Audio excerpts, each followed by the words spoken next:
Hello, I'm Tom Wilkinson, and welcome to episode 70 of the Thinking in English podcast, a podcast aimed at intermediate to advanced level English learners.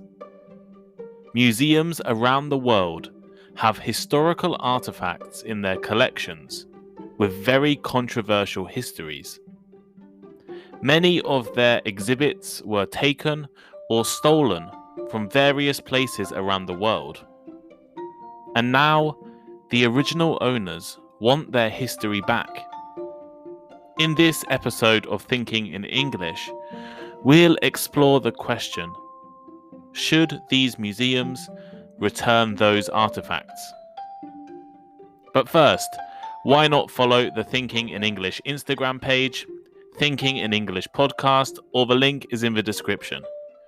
And you definitely should look at our blog, thinkinginenglish.blog, for all transcripts and bonus content. Here is today's vocabulary list. As always, the written list is available in the description of the podcast and also on our blog, thinkinginenglish.blog. Exhibit. Exhibit. An exhibit is an object that is shown to the public in a museum. For example, that museum has an amazing collection of exhibits.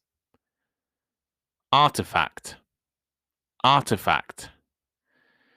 An artefact is an object that is made by a person and is of historical interest or importance. For example, the museum's collection includes artifacts dating back to prehistoric times. Colonialism. Colonialism.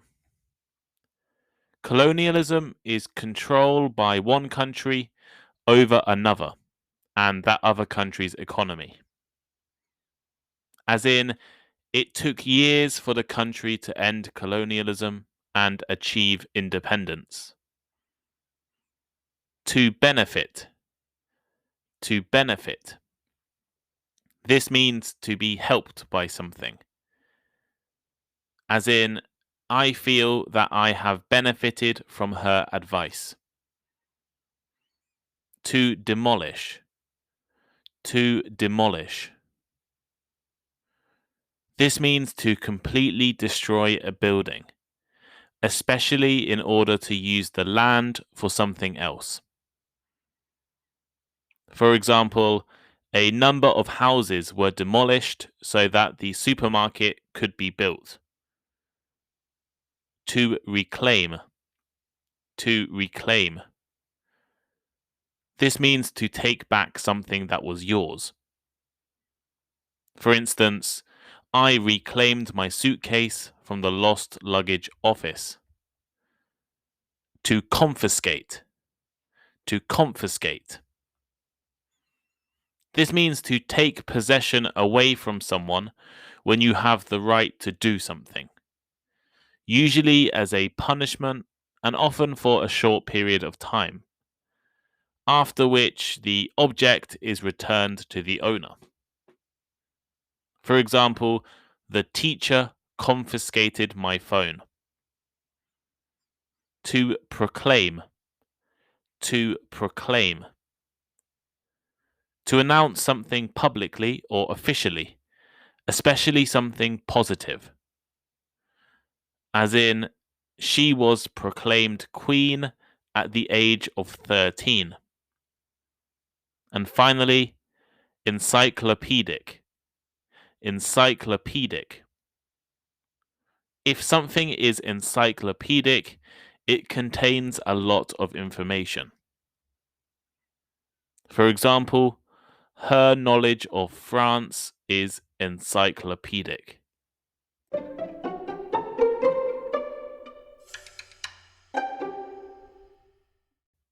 I will always remember the first time I visited the British Museum in London. For a young boy from the English countryside who loved learning about history and different places around the world, That museum is like a dream come true. From the Rosetta Stone and mummified kings and ancient Greek statues to an Easter Island head, Native American totem poles, and incredible African art, the British Museum has an incredibly large and impressive collection. It would take years, I think, to see every exhibit. I visited the museum a few times as a child, and as I got older, if I ever found myself in London for a job interview or something similar, I would always try to spend some time there before catching my train home. After a few years living abroad after graduating from university, I decided to go back to school for a master's degree. The graduate school I attended was literally next door to the British Museum, maybe a 30 seconds walk from my classroom. I could visit any time I wanted. It was what I dreamed of as a child. However, during my year in London, I actually only visited the museum a handful of times, and normally with friends who were visiting from other countries. Of course, I was busy and studying hard, but I found time to visit many other museums around the city, as well as spending too much time in many of the city's pubs. So, why did I not want to visit the British Museum? I guess the truth is that the museum's history and some of the artifacts that they have in their collection makes me somewhat uncomfortable. Although I never lost my love for history as I grew up, I have become increasingly critical and questioning of my country's colonial past. At school, we were taught that the British Empire was a great thing, which achieved incredible results for millions of people around the world, and was something to be proud of. But as I got older and started to study history more deeply, make friends from different parts of the world, and read literature from international authors, I realized that Britain was not always the great country that I once thought. Colonialism and the British Empire was, for many places around the world, a terrible experience. And even now, it is still connected to long lasting social, political, and economic problems. The British Museum and other institutions around the UK and Europe benefited massively from the empire. I can't understate that. I I always thought that the British Museum's name was confusing and misleading. You can find exhibits on Africa, the Middle East, China and East Asia, North and South America, Australia, the South Pacific. But you'll struggle to learn anything about Britain. If you look closely, maybe there are some things about ancient or prehistoric Britain or the Celtic tribes who used to live on these islands. But really, the museum is full of items collected and often stolen from places all around the world. Many non-Western nations find themselves in the strange situation where many of their most important historical and cultural treasures are exhibited in Western museums. Their history is not in their own countries, but in the walls of museums in London, Berlin, Paris, and New York. Let me give you some examples. Everything I'm about to say can be found in the British Museum. In 1897, British soldiers stole thousands of important sculptures from the Kingdom of Benin, which is now in Nigeria. The city of Benin was burned to the ground. Hundreds of buildings were demolished, and a golf course was built where the country's palace used to be. If a Nigerian person wants to see these amazing sculptures made of bronze, they now need to travel to the UK, Germany, Austria, or the USA. There are none in Nigeria. The Gwegal Shield is another exhibit stolen from Aboriginal Australians in the 18th century. Egypt wants the Rosetta Stone back. Easter Island has demanded the return of a Moai head statue. And Greece wants the Elgin marbles to be returned. However, all of these items are still in the British Museum. Some things are beginning to change, but very slowly. Nigeria, after years and years of campaigning, is currently in the process of reclaiming some of its bronze sculptures from Berlin, the University of Aberdeen in Scotland, and the Horniman Museum in London. But the British Museum, which is the owner of many of these controversial objects, has not really made any efforts to do so. So why are some museums and institutions trying to return objects? Why are others not trying? And why is it such a difficult and long process to return an object to the country it originally came from? Institutions like the British Museum are in a really difficult situation. On the one hand, they are trying to apologize and understand their colonial history, as well as return a few of these important artifacts.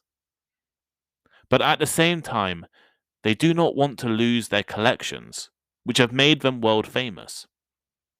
If the British Museum had to return every exhibit taken, bought, borrowed, stolen from another country, there would probably be no exhibits left for tourists and visitors to see. The museum would no longer exist. And in some countries, it might actually be against the law to return controversial artifacts. In France, museum collections owned by public organizations cannot be sold or returned. They have to remain in French public ownership forever.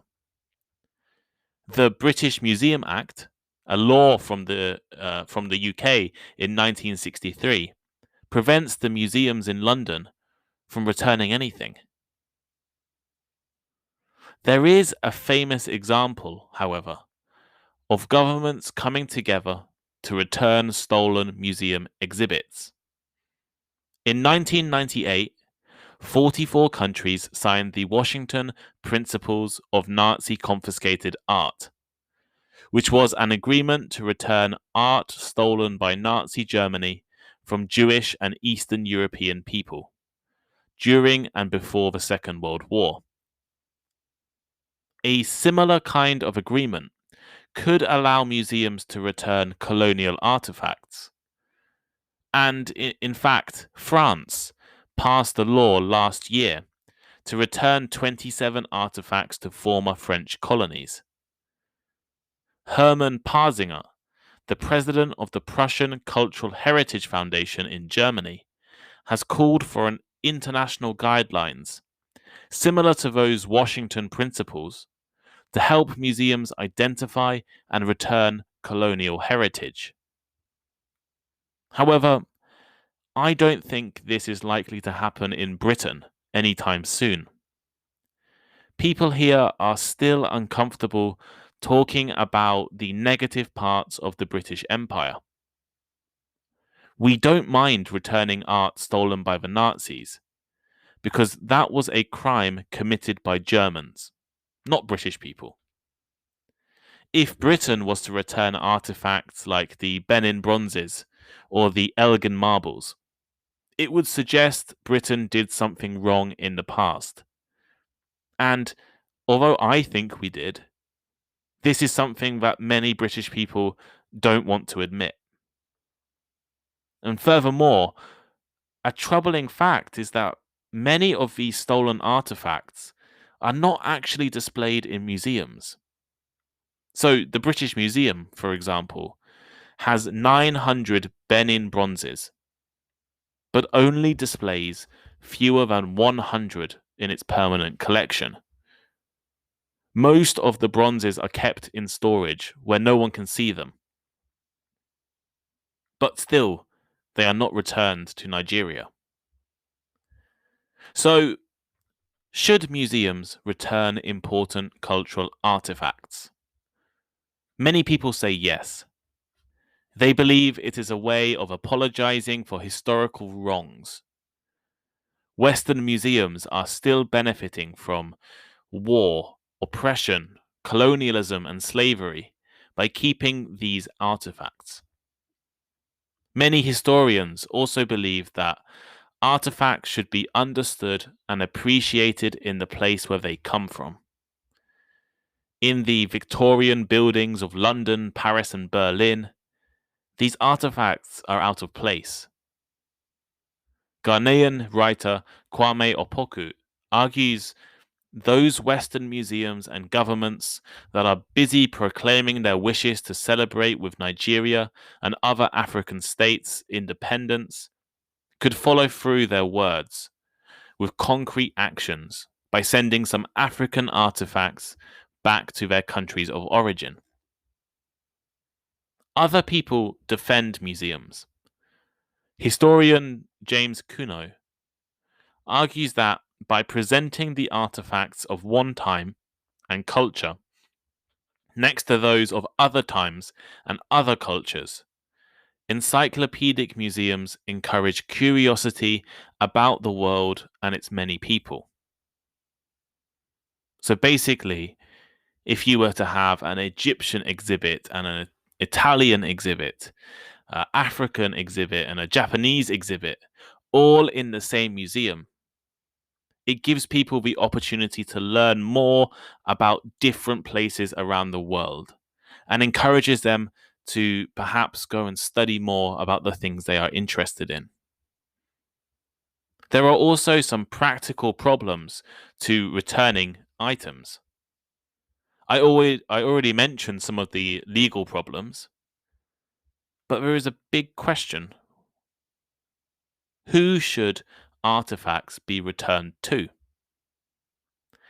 Many of the places that these artifacts come from have changed incredibly over the last few hundred years. The people who live there may be different. The government who controls that territory may be different. The country may not exist. Maybe multiple countries have been formed and failed over the time. Modern Greece, for example, is not the same place as ancient Greece. The government that controls Australia does not always represent the Aboriginal Australian people, who are the ones who lost their artifacts. Some groups that lived thousands of years ago in Africa and South America no longer exist, or at least no longer exist as an independent people. Why does a modern nation state like Nigeria, that has little connection to the ancient civilization that was once there, deserve these objects? And should the objects then be given to private collections or to ethnic groups or cultural organizations instead of these countries? But then who guarantees that they will be protected or shown or shared? And who has the right to decide if an object should be shared or should be shown? Here is today's final thought. In this episode of Thinking in English, I have looked at the complicated and controversial history of museum collections. There are thousands of artifacts held in European museums that were taken or stolen without the consent of the original owners. Should museums return these items? I want to tell you a story. The first time I visited the British Museum, I stood in front of an Easter Island head, or moai, and I thought it was one of the coolest and most interesting things that I had ever seen. But a few years ago, I watched an interview with the governor of Easter Island.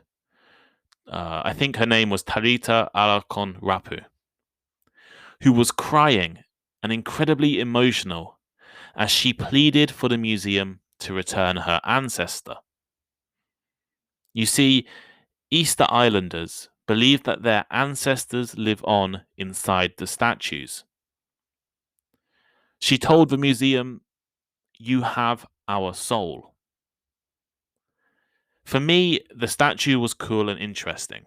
It was something that I wanted to take a picture of, and that was really it. For her, the statue is an incredibly important part of her culture's history and identity. She believes, and her culture believes, that it is not an artifact, it is not a piece of history to be shown in a museum, but it is alive, it is part of their religion, their spirituality.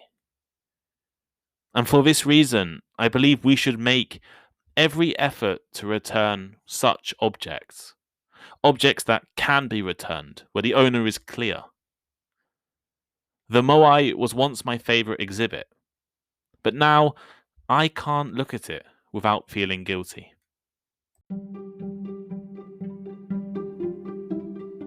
Thank you for listening to today's episode of Thinking in English. Please share with your friends, check out our social media links in the description, and send us a message. We really appreciate all of your feedback. And if you have any ideas for topics or future podcast guests or any other learning format, please let us know. And please leave me a rating. We're now on Instagram. I'm sure you've already seen it, but go there, check it out. Lots of good content about vocabulary, pronunciation, and grammar. And Instagram is a great way to contact me. It's Thinking in English Podcast on Instagram, or the link is in the description. Also, all of the transcripts of the podcast are now available on the Thinking in English blog. Vocabulary list, comprehension questions, and all of the articles are there for you to read. That link is also in the description, so please check it out too. Thank you, and see you next time.